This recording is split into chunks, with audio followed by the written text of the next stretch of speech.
Go, touch it, scoop and score, go. The New Orleans Saints have arrived, and so too have their loyal fans. We came all the way from Palm Springs. It's about a 3.5-hour drive.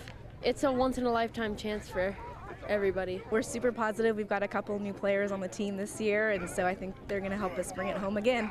We're going to do it. They've come from all over, even as far away as Louisiana, to be here, cheering on their team every day, even though it's just practice. It feels good, and just the love and support from the fans out here. You know, it just shows that, you know, we got fans everywhere.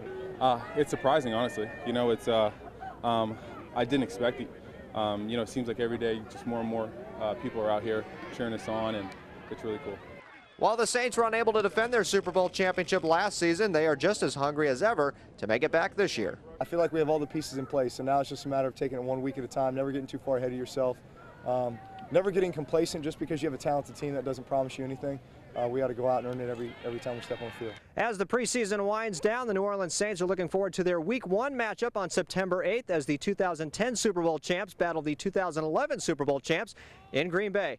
In Oxnard, Kevin Roos, your Central Coast Sports.